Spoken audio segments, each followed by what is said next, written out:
Alors merci d'être venu à ce magnifique Best of TZ du soir, parce que d'habitude le TZ on fait ça en journée. Ce talk va parler essentiellement de TDD. Alors c'est un acronyme, hein, mais Maxime va vous en dire plus. Mais pas n'importe quel TDD, le TDD un peu ludique, puisque c'est un TDD by Schedule, donc, ou Schedule, ça dépend de qui c'est qui parle. Mais l'idée, c'est de vous montrer un peu ce que c'est que déjà le Schedule, et puis d'essayer de coder ça, en fait. Moi, j'aimais pas trop les jeux de société, du coup, on m'a dit, ouais, joue au Schedule, je dis, bah non, et tout, allez là, coder le Schedule, bon, pourquoi pas. Du coup j'ai appris les règles. Ce qu'on essaiera de faire aussi, c'est de vous partager un peu plus tard les différentes, le code, hein, tout simplement, tout le code que vous allez voir, tout le code qu'on va produire, on va essayer de vous partager par la suite. Mais déjà, dans un premier temps, restez assis et puis découvrez un peu l'écosystème TDD avec du Spring, du JUnit, du Uncred, du test container, etc. On va faire une petite presse. Alors, l'idée, c'est, moi, c'est Adrien Mattez, le gars à droite. Formateur et consultant ordinaire. Hein. Pourquoi je suis ordinaire?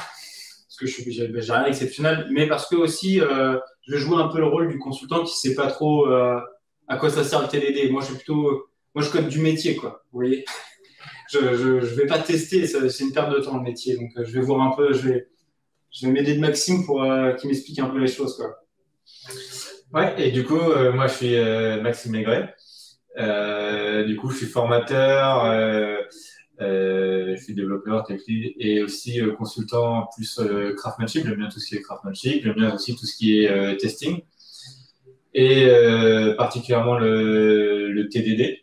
Donc là, je vais essayer de voir avec Adrien justement comment faire pour l'appliquer en vrai dans la vie de tous les jours. Donc c'est pour ça qu'on va avoir déjà une application qui a déjà du code pour se rapprocher le plus possible d'un vrai cas de figure plutôt que juste de faire un Fizzbuzz classique où après on n'arrive pas à l'appliquer dans la vraie vie. Et moi, il y a quand même quelque chose qui me chiffonne avec le TDD. Donc, c'est un acronyme, soit, ça dépend des écoles, soit pour le test-driven développement, ou soit pour le test-driven design, parce qu'on va le voir aussi, c'est une activité de design qui va aider à concevoir le code. Et donc, moi, ce qui me gêne un petit peu avec le TDD, c'est que le concept est super simple. Quand on demande à quelqu'un qu'est-ce que c'est que le TDD, on nous répond, bah, c'est juste écrire le test avant le code. Ok, est-ce que tu fais du TDD dans la vie de tous les jours alors que c'est quand même considéré comme une bonne pratique? Bah non, j'en fais pas. Et bah si c'est juste d'écrire le test avant le code, pourquoi on n'en fait pas? Enfin, pourquoi beaucoup de gens n'en font pas? Donc on va voir un petit peu justement à travers ce live coding que c'est un peu plus que ça. C'est quand même une vraie compétence à mettre en place, à apprendre, etc. Et justement, bah, comment faire ça? Ok, tu m'as vendu le truc, ça marche. Et il participe au Socrates demain, juste au cas où, pour le dire, on sait jamais. Du coup, ce qu'on va faire, c'est qu'on va commencer à vous montrer un peu le métier, on va dire. Alors, c'est pas du métier exactement, le schedule. Mais là, en gros, vous avez une manche de schedule. Donc, une manche de schedule, c'est quoi? De toute façon, c'est un jeu de cartes, hein, pas non plus vous voyez la face. Donc, une manche, c'est considéré, il y a une pioche, une pioche et une pile, voilà. Et une défausse. Donc, on a composé des plateaux. Donc, les plateaux, c'est par rapport aux joueurs. Donc, un plateau est composé d'une carte en main, attention, et de 12 cartes qui sont face cachée. Chaque carte a une valeur de -2 à 12. La manche est finie quand toutes les cartes d'un joueur sont révélées. Le but du jeu, c'est d'avoir le plus petit score, le plus petit montant. Et la partie est un ensemble de manches quand, justement, on a atteint 100 points. Donc, voilà. Donc là, l'idée, c'est déjà d'avoir une première manche. Donc, une manche, c'est bien composé d'un plateau, d'une défausse, d'une pioche et d'une carte en main. Donc là, on est dans un statut, on va dire, initialisé. Donc là, l'idée, maintenant, ça va être de s'engager. Donc, le principe d'engagement, ça va être déjà juste de retourner 2 cartes. Donc, on va retourner 2 cartes. Donc là, Maintenant, qu'est-ce qu'on fait? Déjà, il faut savoir compter, ce qui n'est pas évident. 0 moins 2, moi c'est moins 2. Toi, 7 et 5, ça fait combien? Ça fait 12. Nickel. Parfait. Du coup, celui qui a le montant le plus haut, Commence. nickel. Donc, je commence. Voilà, c'est mon tour. Et il s'offre à moi maintenant deux possibilités. Il faut que je pioche. Et pour ça, j'ai le choix entre soit prendre une pioche de la défausse, soit prendre une pioche de la pile. Les cartes allant de -2 à 12, et sachant qu'il faut avoir le plus petit score possible, bah on voit que si je prends le 11 dans la défausse, c'est pas forcément avantageux pour moi. Je vais choisir de prendre la pioche, la carte de la pile. Donc je la mets dans ma main. J'ai un 9. Le 9, c'est encore pas très avantageux. C'est pour ça, c'est rouge, c'est warning. Donc je vais choisir de le défausser et de révéler une carte de mon plateau qui était face cachée initialement. Donc n'importe laquelle, je choisis 4. Donc j'ai bien fait. C'était un bon move. Ça marche. Alors moi, 0. Ouais, je suis un peu dans la même vibe que Maxime. Là, je vais tirer 5. Ok, c'est toujours pas important. On continue. Donc je révèle celle-là. Ouais, du coup, j'aurais peut-être dû.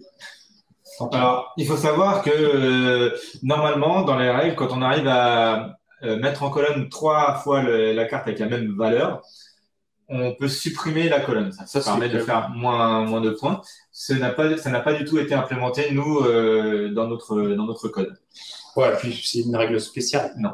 C'est une règle spéciale.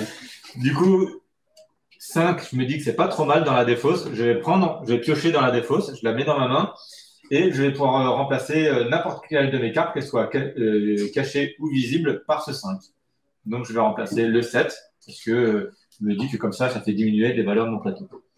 Je ne suis pas du tout en train de jouer sérieusement, je précise. Ça marche, nickel. Donc là, maintenant, on va peut-être rebasculer sur le code. Et j'ai fait le dernier. Le dernier move. Je peux éventuellement faire le dernier move. Donc j'ai 12. Donc là, l'idée, ce serait peut-être éventuellement de prendre directement une carte face cachée et de la mettre juste ici. Voilà, le mouvement n'a pas forcément été très utile. Mais bon, on peut avoir ce genre de mouvement-là. Comme l'a dit Maxime, le but du jeu, c'est aussi d'avoir le plus petit score possible. Donc là, j'ai 4 cartes révélées. Donc, il ne faut pas oublier qu'il y a des gens qui vont jouer assez rapidement pour révéler pas mal de cartes pour justement jouer le principe des colonnes similaires. Donc ça, il y a différentes stratégies. Alors, il faut savoir que nous, dans le code, qu'est-ce qu'on a fait? Dans le code, on en est arrivé à... Alors, on a fait un Jira, tout ça, on a mis des tickets, on a bien industrialisé le truc, on a déployé ça sur le cube, non, je déconne, on n'est pas allé jusque-là. J'arrive. Donc là où on est rendu, c'est on a démarré les manches, donc on est capable d'engager les joueurs. Bougez pas, je reviens. Hop, on va remontrer le code un peu. Donc, on a suivi aussi une approche DDD. Alors, c'est un petit coup de pub aussi pour le talk de Romain Vernou, qui a eu lieu lors de la Best of TZ précédente. Où là, en fait, on s'est un peu amusé sur le code. Déjà, on a essayé d'écrire en français. On s'est rendu compte que c'est pas simple non plus d'écrire du français. C'est pas forcément du coup une bonne idée, mais c'est pas simple non plus. Et donc, on va retrouver les différents contrôleurs. Donc, la couche API qui, nous, s'appelle interface avec les différents contrôleurs. Les contrôleurs vont utiliser l'orchestrateur de domaine, qui est souvent appelé couche application. Et du coup, va appeler les différentes entités du domaine, donc le repository, éventuellement un service du domaine, éventuellement des entités ou des valeurs du domaine. Donc on retrouve un peu ce découpage-là. Pour ne pas s'embêter, on l'a appelé schedule orchestration ici, qui va appeler les différentes choses de notre domaine. Et on va retrouver typiquement le repo, manche repository. On va retrouver schedule action, qui est genre un domaine service, parce que bon, les actions de réaliser sur schedule, c'est quand même du métier, hein, c'est pas quelque chose qu'il faut être sûr de vérifier, qui appartiennent bien à la couche du domaine. Donc, on a essayé de suivre un peu le talk de Romain, les idées de Romain là-dessus, pour essayer de coder notre application. Mais d'une façon télé. Moi, je suis pas entièrement convaincu, mais j'attends Maxime avec ses arguments. Et aussi, du coup, vu qu'on aime bien les choses bien faites, on aime bien les bonnes pratiques, on a essayé de mettre au maximum du clean code dans notre application, en plus de la bonne approche DDD. Ce qu'il faut savoir, c'est que ça change un petit peu l'organisation du code. on ne manipule pas juste des DTO qu'on fait changer, etc., qu'on fait muter, etc., faire des services, comme c'est souvent le cas sur les applications web. Mais ça ne va pas changer grand-chose sur notre démonstration. Ce sera toujours applicable, même en plus facile, après chez vous, si vous faites juste la manipulation des DTO. Donc, souvenez-vous, on retrouve la carte, on retrouve la défausse, on retrouve une manche. Typiquement, qu'est-ce que c'est qu'une manche avec des plateaux utilisateurs et la défausse et la pioche et la pile. Et oui, hein, et du coup, on arrive sur le schedule action. Donc là, maintenant, on va revenir un peu sur vraiment qu'est-ce que c'est que le TDD. Parce que là, on vous montre un peu le code. Et ce serait pas mal de voir ce que c'est que, quel principe on va suivre, qu'est-ce qu'on va essayer de faire en fait. Pour coder une fonctionnalité, attention, laquelle? Le remplacer. Ouais, remplacer. Le remplacer. Allez, plus trop. Alors, du coup, le TDD, ça se fait grosso modo en 3 étapes. On écrit d'abord le test avant le code. Le test va échouer. Et là, il y a une subtilité qui est en fait super importante. C'est que quand le test échoue, il faut toujours s'assurer que le test échoue pour les bonnes raisons. C'est-à-dire que si je fais du Spring, si mon test échoue parce qu'il n'arrive pas à démarrer le contexte Spring, effectivement, mon test va échouer, mais ce ne sera pas pour les bonnes raisons. C'est vraiment important de vérifier que c'est vraiment l'erreur qu'on obtient, c'est vraiment l'erreur qui était attendue. Ensuite, on va écrire en théorie le minimum de code nécessaire pour faire passer le test au vert. Et ensuite, on va faire un refactor. Moi, personnellement, j'aime pas trop faire de cette façon-là parce que je trouve que c'est un petit peu infantilisant. Des fois, quand on fait du refactor en même temps qu'on écrit le code. On n'écrit pas du code en quelque sorte mauvais. On essaie de faire dès le début un petit peu attention. Après, tu peux enlever le retour à la ligne. Et ensuite, là, dans ce que nous allons faire aujourd'hui, on va faire ce qu'on appelle une approche outside-in. C'est-à-dire qu'on va commencer par des tests de très haut niveau, des tests en fait qu'on peut appeler E2E, ouais. Des scénarios de test 2E. Ensuite, on va descendre sur des tests d'intégration et sur des tests à la fin unitaires. En fait, on va se laisser guider. Vous allez voir comment ça se passe. Et du coup, cette approche-là est aussi appelée l'approche mockist. Donc, on va beaucoup utiliser des mocks surtout dans les tests unitaires. Alors, il y a quand même Maxime, il m'a vendu le TDD. J'ai dit OK, ça marche, mais c'est long, c'est fastidieux des fois. Bref, l'idée c'est quand même de se dire peut-être qu'on peut outiller un peu les tests pour faciliter la chose. En fait, le TDD va devenir agréable à partir du moment où on commence un peu à avoir des tests agréables à lire ou agréables à coder en fait. Donc en fait, dans notre projet, ce qu'on a essayé de faire, c'est une annotation qui va démarrer le contexte Spring, donc une annotation, ce qu'on appelle intégration test, qui va nous permettre d'avoir un contexte complet. Dans ce contexte-là, on va essayer d'avoir une approche au niveau des tests qui nous semble logique. Donc ça veut dire que on va utiliser du test conteneur parce qu'on a une persistance, les manches vont être enregistrées dans une base de données. Sur les tests d'intégration, on est dans un environnement dit intégré. Donc ça veut dire qu'en gros, on va avoir un vrai Mongo qui va démarrer. Ce vrai Mongo-là démarré va être connecté, ou entre guillemets, notre application va se connecter à ce vrai Mongo. Et en plus de ça, on a ce qu'on appelle un execution listener. Donc, c'est-à-dire qu'avant chaque test, ce qu'on va vouloir faire, par exemple, c'est dropper la base. Avant chaque test, il faut s'assurer de l'état dans lequel on est. Il n'y a pas des tests qui vont, entre guillemets, s'enchevêtrer et s'assurer que, par exemple, le premier test soit exécuté, etc. Ça arrive très souvent sur les projets sur lesquels on atterrit, d'avoir, il faut les exécuter dans l'ordre alphabétique, c'est important parce que du coup, ils ont mis des trucs. Bon, ça arrive, honnêtement, ça arrive assez souvent, surtout sur les tests d'intégration. En fait, l'idée, c'est quand on est sur un test, de toujours être dans un contexte maîtrisé, dans un contexte connu.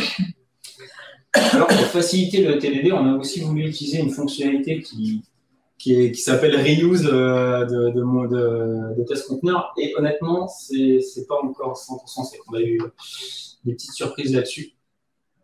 Le but de reuse, c'est de réutiliser un conteneur qui existe live pour éviter d'avoir à réinstancier et perdre du temps là-dessus. En tout cas, rendre agréable le fait de faire du TDD. Ce que je peux voir aussi, c'est que typiquement, sur un projet comme ça, ce qu'on fait en général, c'est qu'on démarre tous les tests, juste déjà pour vérifier si ça marche. Puis déjà, on est déjà dans un état vert. On n'a pas encore codé la fonctionnalité, mais démarrer les tests, des fois, ça peut montrer un peu ce que fait le métier, en fait.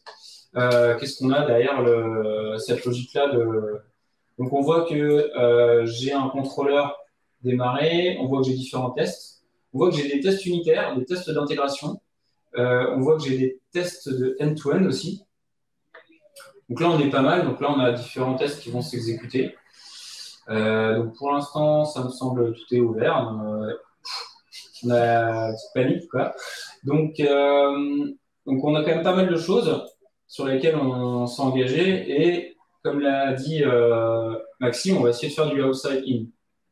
Donc, on va recontextualiser ce qu'on a fait. À l'heure actuelle, on peut créer des manches. Donc, c'est-à-dire que les cartes sont face cachée. On peut engager des joueurs. Donc, c'est-à-dire que les deux joueurs vont retourner leurs cartes. Maintenant, qu'est-ce qu'on fait? On peut aussi piocher dans la pile. Et là, l'idée, ça va être peut-être à partir de la carte qu'on aura éventuellement en main ici, de l'échanger avec une carte du plateau qui est là, en fait. Donc là, c'est le fameux remplacer qu'on utilise comme terme. Donc, si je repars du outside-in de Monsieur Maigret, il me dit commence à coder le test et il faut qu'il soit rouge. Donc, nous, on s'est un peu facilité la vie. On s'est déjà donné la ligne directrice. Ouais, c'est ça. Donc là, on dit je fais un tour de jeu. Donc, un tour de jeu, ça veut dire que on démarre une partie, on pioche, on remplace, on pioche, on remplace. Chaque utilisateur. Donc, il y a Maxime et moi. Donc là, on pioche une carte sur la pile. Donc ça marche. Jusque-là, le test, il est passé au vert. Et là, du coup, je me dis, maintenant, je vais coder, je remplace. Donc là, l'idée, c'est que si je crée cette méthode-là, je la crée, alors je m'aide un peu avec l'idée, il ne faut pas non plus déconner. Hein. Vous avez vu, ce qu'on a fait, c'est qu'on a aussi fait un bel affichage ASCII. Et ouais, parce qu'on s'est dit, les gens, les tests, c'est pas facile. Alors du coup, faire un affichage un peu ASCII de la donnée, on aurait pu faire une IHM, dégainer un front et tout le bordel, mais on n'est vraiment pas obligé, en fait, pour tester l'application et d'avoir quelque chose de visuel, de dégainer toute une stack. En fait, c'est vraiment assez important, ça, d'investir un petit peu de temps et d'énergie dans l'outillage, notamment l'outillage des tests, par exemple, parce que ça rend les choses beaucoup plus faciles aussi à maintenir, beaucoup plus faciles à écrire, etc. Donc, c'est du temps investi au début, mais c'est très vite rentabilisé. Et que ce soit après même pour le code de production, des fois, se coder quelques fonctionnalités, quelques utilitaires, c'est vraiment super important.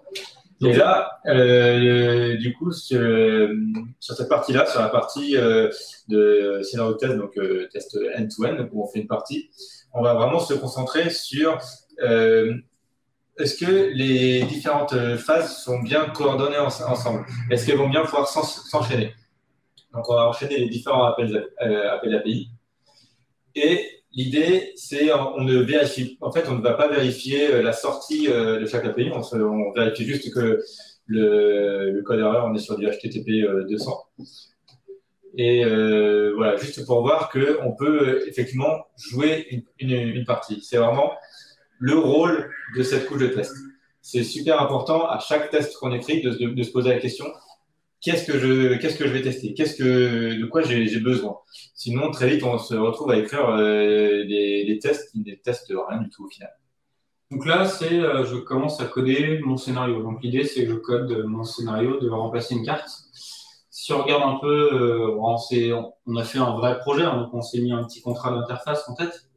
Donc on a différents contrôleurs qui existent. Et si je regarde, on s'est un peu facilité la vie. C'est-à-dire qu'en suivant ce contrat d'interface-là, on a commencé à coder typiquement la fonctionnalité jouer à remplacer. Jouer à remplacer prend le joueur et, en l'occurrence, ça pourrait être AWA, et une position. C'est-à-dire que le 2 qui est là, je veux éventuellement l'échanger par rapport à une carte de mon plateau. C'est ça le but du jeu. Donc, j'ai comme entrée une position. Donc, je vais me faciliter un peu la vie parce que faire du JSON, c'est pas forcément... Donc là, je vous mets tout simplement la position sur laquelle je vais aller. Donc là, on est obligé de parler entre ligne et colonne, parce que c'est pas toujours simple. Avec une IHM, ça aurait été plus facile. Là, pour le coup, en Chine, c'est plus facile de cliquer sur une carte. Mais on est toujours sur une ligne et une colonne. Et après, vu que je suis un développeur un peu feignant, je regarde un peu ce qui a été fait là, avant. Et je me dis, allez, ça me semble bien. Hein. Je regarde. Donc là, c'est un poste mange, piocher, pile. Moi, je dis, on a essayé de coder les choses comme il faut. Si je regarde le contrat d'interface qui a été défini, en gros, ici, on est sur jouer remplacer avec un body, un header. Je regarde après ce que j'ai copié-collé. Hein. Les développeurs feignants, il ne faut pas déconner. Donc là, jouer remplacer. Jusque-là, ça ne change rien. Remplacer. le joueur il est bien présent dans le header. On pourrait imaginer un token, hein. Pour l'instant, c'est juste affranchi de la sécurité, on n'a pas forcément besoin. Il n'y a pas beaucoup de données cruciales là-dedans. Et là, ce qu'on veut, c'est à la limite pousser le JSON. Donc, on est quand même sur quelque chose où le content type, on est sur une application JSON. Et derrière, on va faire un point body value où on va juste simplement pousser la position de la carte à remplacer. Donc là, si j'exécute ça, tu me dis ça devrait être rouge, c'est ça? Ouais, c'est ça. Okay. L'idée du TDD, c'est quand même de partir du rouge pour aller vers le vert. Et du coup, on attend quand même. Accepte, j'accepte. D'accord, nickel. J'ai cliqué sur le bouton. Ouais, c'est ça. Schedule and to win. Ouais. Non, juste le test. Ah ouais, je fais un tour. Ouais. Alors, en fait, du coup, là, ce qu'on attend comme erreur, c'est le not implemented. Si on n'a pas ça, c'est-à-dire que du coup, on a un souci dans notre implémentation.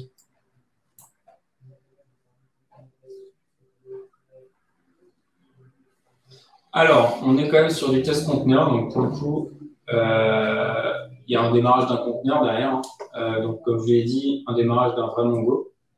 Et on espère que tout se passe bien. Voilà, Bécane a un peu du mal. Donc là, on a du rouge. Donc après, ce qui va être assez intéressant dans mon jeu, c'est que j'ai bien une initialisation avec une défausse, des cartes face cachée. OK, pourquoi pas. On continue. Donc là, on peut piocher. Par contre, est-ce que du coup, j'ai une erreur 500? Pourquoi j'ai une erreur 500? Jusque-là, à mon avis, si je vais dans l'ensemble des tests, je vais avoir les erreurs côté back. Côté là. C'était bien. C'était là? Non. Oui, ouais.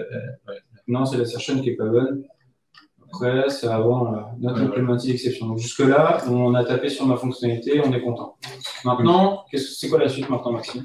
Maintenant, ça va être sur du coup d'implémenter les tests d'intégration. Ok, du coup. Donc, facile, on va sceller de leader, encore une fois. Hop, on va créer le test. Donc, on va bien le nommer. Donc, on teste. Hop. Donc, on va pouvoir réutiliser la notation qu'on a vue précédemment. Et là, ce qui va être important, par contre, on va se mettre dans un contexte vraiment qu'on connaît, un contexte maîtrisé, et on va vérifier vraiment ce qu'on a en sortie, qu'on a les bons paramètres en sortie, etc. Donc, sur une succession d'étapes. C'est ça. Donc, en fait, même si notre test peut ressembler à celui qu'on a créé avant, en fait, on va vraiment pas tester la même chose du tout. Du coup, la première étape, c'est justement de se mettre dans un contexte connu. On va dire une test. Tu vas appeler comment? Je peux remplacer une carte, ça pourrait être pas mal, non? Allez. C'est ça le but. Hein. Jusque-là, on est sur un raisonnement assez logique. L'idée, c'est toujours, comme je dis, choper la carte en main et de la remplacer. Donc, du coup, ça veut dire qu'on a déjà une manche dans la base de données. Ouais. On a une manche en mémoire. Donc, moi, je me suis fait un outillage. Adrien en a fait un autre. Les deux sont pertinents. On pourra revenir après un petit peu dessus. Donc, je me suis fait en fait un manche test builder qui me permet de créer une nouvelle partie pour une partie qui va avoir un ID. Là, dans notre cas, je vais le faire pour le joueur AWA. Donc, Adrien va finir la thèse. Pour remplacer une carte, le plateau de base sur lequel on joue n'a pas vraiment d'importance. Donc, on prend un plateau en fait quelconque. On s'en fout des cartes qui sont déjà posées, mais il faut qu'elles soient toutes cachées. On va avoir une carte en main, c'est assez important. Du coup, on va prendre une carte de valeur, donne-moi une valeur. 2. J'ai 2. Une carte de valeur 2. Nickel. Dans la défausse, on va prendre aussi une défausse avec une valeur déjà connue, parce qu'on va pouvoir tester les sorties là-dessus. Donc, tu veux quoi qu'on a une valeur? C'est bien. On va pas le mettre la même chose, quoi. L'idée d'avoir un test pertinent. Moins 1. 1. Voilà. 1. Fais tout le tour de la valeur. Hop, on build, donc ça me crée ma manche, et maintenant j'ai plus que à enregistrer ma manche. Donc pour ça, je vais avoir besoin aussi d'un repository. Perdu. Celui-là est excellent. Auto-regarde. C'est manche repository. C'est ça. Repository.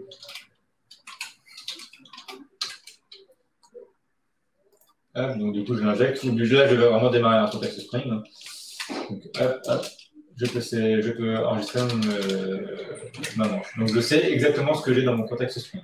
Enfin, dans ma base de données, je connais exactement mon contexte. Souvenez-vous, on a droppé toutes les collections. Et là, on insère juste ce qu'on veut. Alors, on a pris du MongoDB pour aussi se faciliter la vie, parce que c'est du NoSQL, on peut bazarder un peu tout ce qu'on veut, entre guillemets.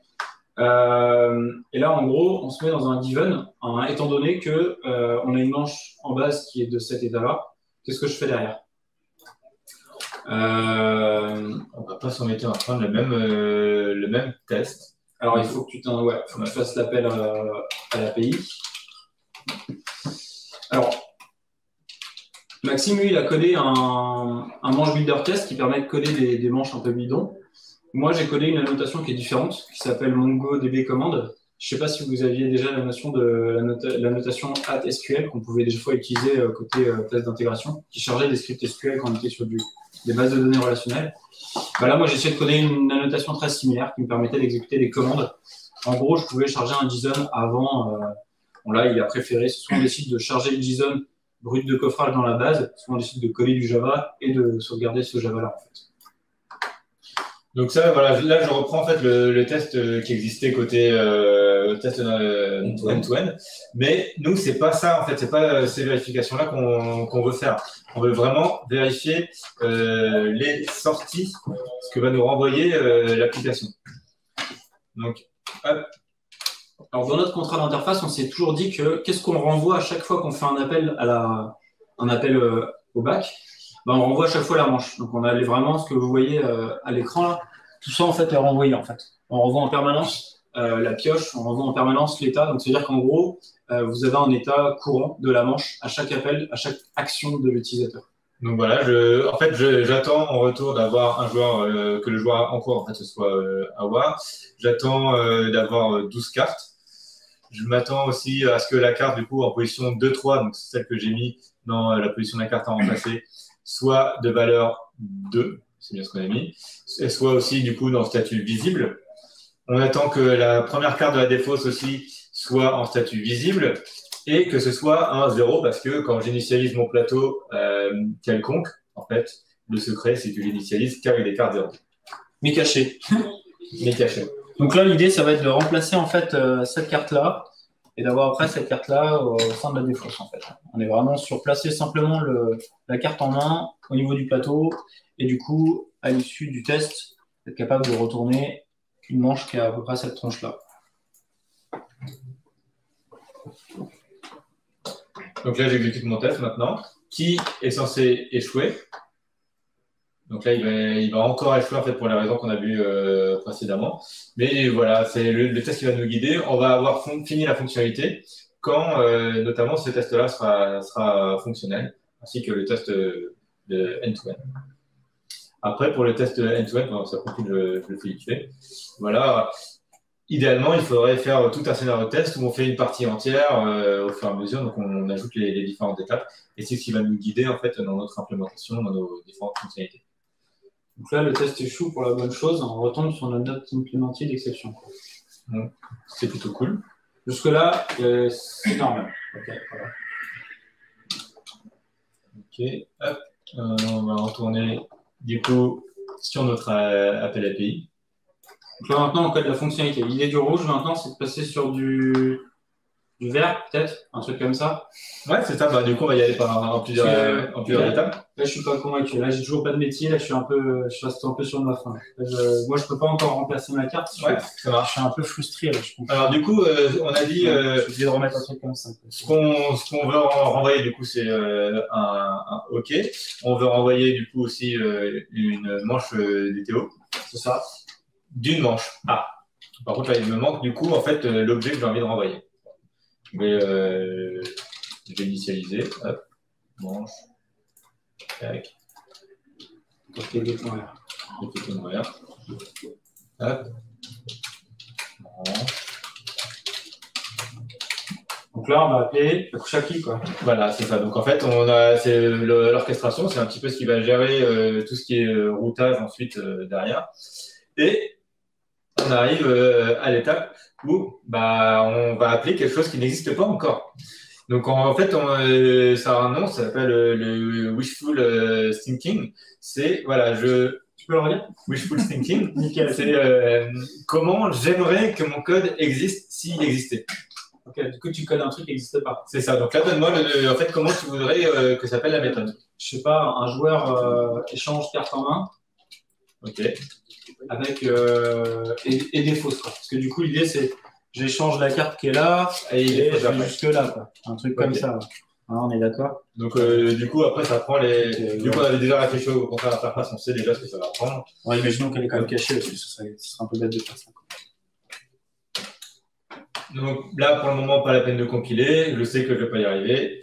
Là, je me laisse guider par l'IDE. Je crée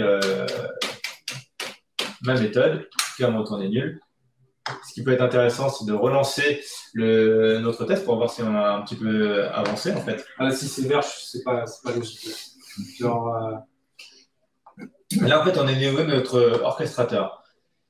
L'orchestrateur, du coup, on va se poser quand même vraiment la question, est-ce qu'on a envie de tester ce qui se passe dans l'orchestrateur, sachant qu'en fait, il n'y a pas du tout de logique métier à ce niveau-là. Tout ce qu'il va faire, c'est d'appeler les différents éléments.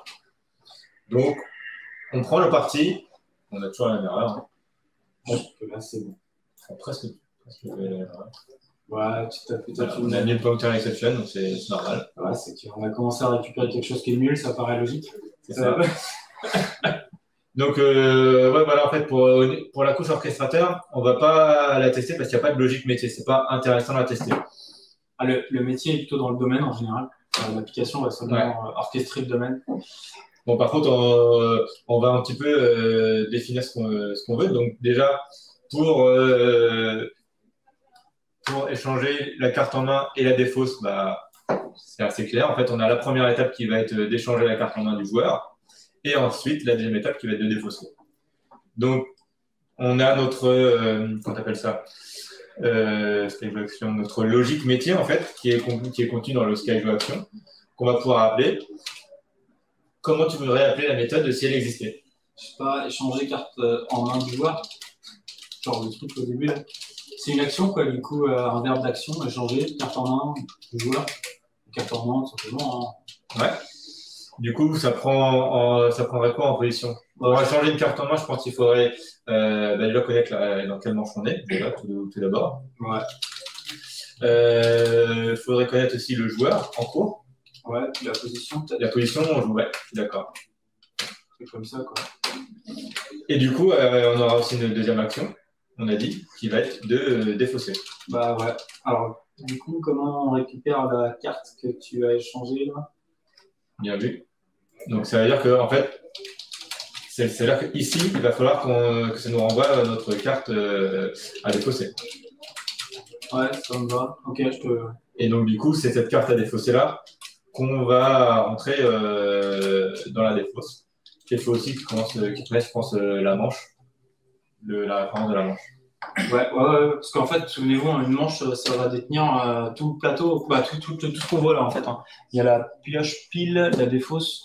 Donc là, l'idée de l'action défaussée, c'est d'avoir une carte et de la foutre là, en fait. Donc, à un moment donné, il faut filer la manche pour lui dire, bah tiens, mets cette carte-là au-dessus de ce tas de cartes de couleurs. Et ben en parlant de manche, en fait, moi là, du coup, j'ai pas la manche et ça tombe bien parce que l'orchestrateur va aussi se charger de tout ce qui est lien avec la base de données. Donc en fait, c'est l'orchestrateur qui va pouvoir s'occuper de récupérer la manche. Donc cette méthode-là existe déjà parce qu'on en a eu besoin pour d'autres sujets. Donc voilà, j'ai ma manche. Et en fait, l'orchestrateur, alors on va pas le voir ici, mais il va aussi s'occuper de sauvegarder ensuite l'état de la manche dans le repository. La sauvegarde nous renvoie une manche, donc on peut directement aller plus rapidement de cette façon-là. Ok, ça me va. Bah ouais. Alors, ça se discute. Moi, j'aime pas trop quand mes méthodes renvoient du void. Donc, ça me choque pas, tu vois, que la méthode défaussée me renvoie aussi une manche. Que ce soit la manche en cours, comme ça me permet aussi de, à la limite, on pourrait on pourrait imaginer que ce soit immutable, etc. C'est pas intéressant. Ça me va. Ouais, ok, ça se tient. Ça se tient. Jusque-là, tu m'as à peu près convaincu, mais ça marche toujours pas. Hein. Ça marche toujours pas. Prochaine étape, du coup, en fait, c'est vraiment, c'est pour ça qu'on parle de test-driven design, parce qu'en fait, on se fait vraiment guider. Là, j'ai juste à créer ma méthode. Donc, c'est l'IDE qui fait tout pour moi par rapport au test que j'ai pris, par rapport à comment j'aimerais bien que les choses existent. Ok, ça marche. Du coup, si je regarde un peu en termes d'action, ce que tu veux faire, c'est que tu veux commencer à échanger la carte en main du joueur. Donc, changer la carte en main du joueur. L'idée, c'est peut-être de choper la carte du plateau, quoi. De mon joueur. Ouais.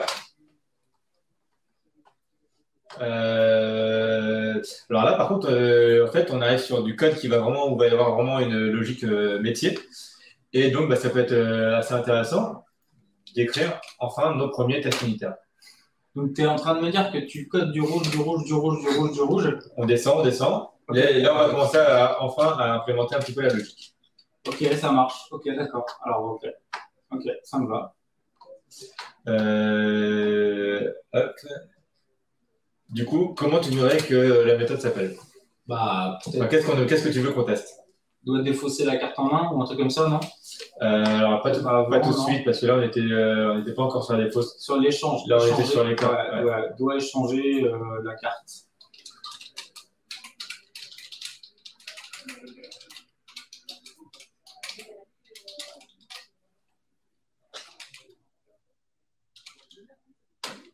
Ouais, c'est bon, ça marche. Donc l'idée maintenant, ça va peut-être éventuellement de partir de schedule action. Non, tu moques tout déjà, c'est ça que tu m'as dit maintenant. C'est ça, on va tout moquer. Alors par contre, effectivement, du coup, on va avoir notre schedule action. Donc vu qu'on est dans la classe schedule action test, de mon instant, je sais déjà de quoi ça va parler. Là, du coup, c'est la méthode qu'on vient de créer, qui est échange, qui est comment? Échange la carte de main. Et qui prend en paramètre, je ne sais même plus, une manche, un joueur et une position.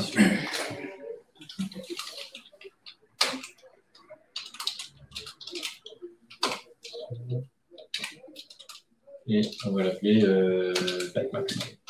Ça va. Donc c'est un petit peu à ça que ça va ressembler. Ok, d'accord. Alors là, maintenant, il faut se concentrer sur qu'est-ce qu'on veut tester exactement. Alors, je sais pas, l'idée de mettre la carte là-bas. Non, alors du coup, c'est que dans une manche, j'ai une carte en main. Donc peut-être avoir une carte en main. Ouais. Ok. Mais en fait, du coup, toute la logique qui est derrière la manche, quelque part, on s'en fout. Ouais, c'est vrai. Du coup, on peut montrer. Ça marche. Récupérer le plateau du joueur, peut-être. Récupérer le plateau du joueur déjà. Ouais, et en fait, du coup, on a besoin de la manche. En fait, on a besoin de la manche uniquement pour récupérer le plateau du joueur. Ok, donc, effectivement, on peut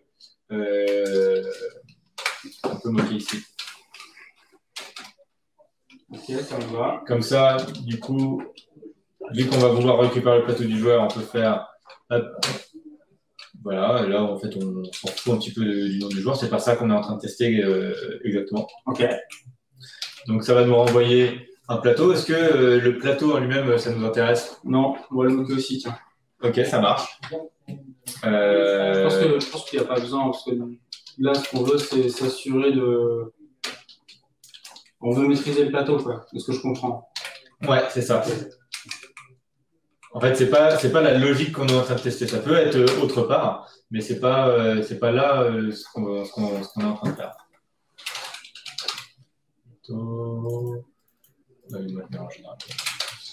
Ouais. Plateau mot, quoi. Ouais.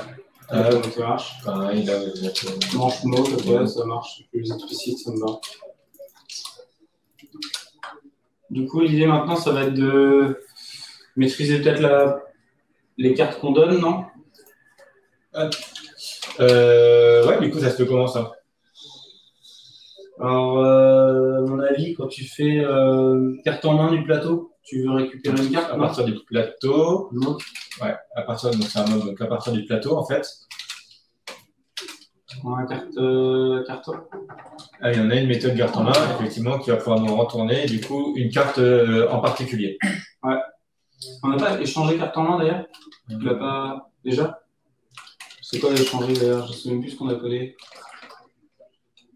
Vas-y, clique dessus. Qu'est-ce qu'on a fait dedans? Ah, bah, tu vois, on a déjà des bouts de code qui ont servi à des trucs. Il y a des boulettes qui ont servi à des trucs. Et ouais. Échanger carte en main. Ça prend quoi? Ça prend une position. Bah, du coup, ça va prendre la position qu'on va passer ici. C'est ça. Donc, ce qu'on peut faire, hop, c'est de mettre une variable, comme ça on pourra le réutiliser directement. Position. Hop, position.